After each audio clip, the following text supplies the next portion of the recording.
So that's how they are placed collectively. So, Mr. Narayan, want to address risk management in this case.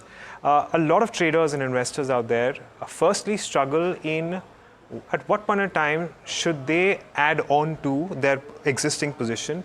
I'm assuming that you would recommend that they add on to their existing position not when the stock is falling, but when the stock was rising.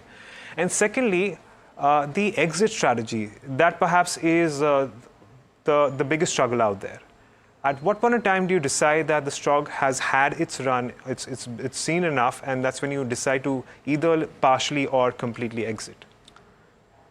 Well, see, exit, unlike entry, is a very individualized decision. Yeah. Because everyone has their satisfaction level of what is profit. Yeah.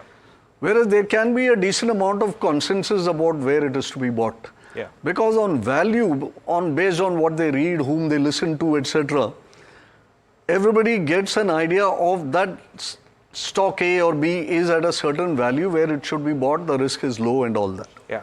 But when it comes to exit, there can be a variety of items to be considered.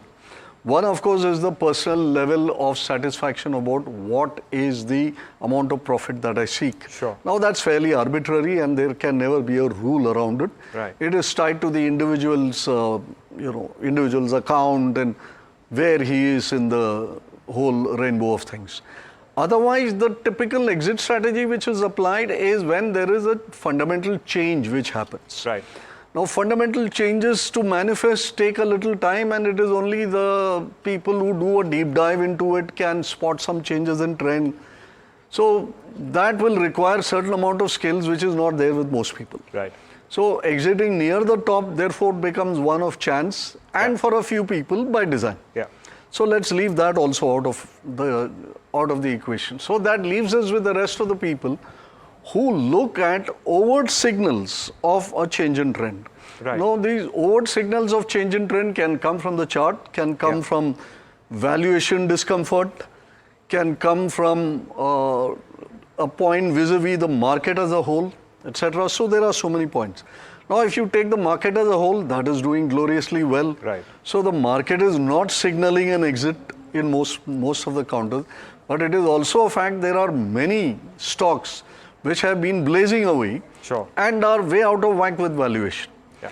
Now, what valuation is the peak valuation? Who has an idea? Nobody. Right. So there again it becomes an educated guess. So I think the best way to look at it, at least in my opinion, because I may be biased since I am, by nature a technical analyst and looking for weakness in trends.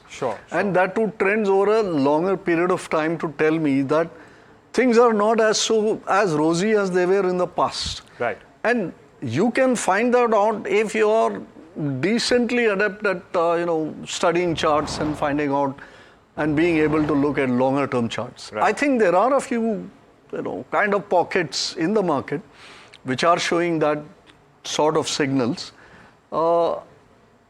It really depends upon whether you believe what you see. Right. So there again the subjectivity comes in. But I would say if valuations are considerably out of whack, that people are nervous to buy more at this level. B, if the trend starts to falter for whatever reason, known or unknown as of now. See, fundamentals are what are known today. Yeah. But there are so many unknowns within the fundamentals which are known to a few. Right.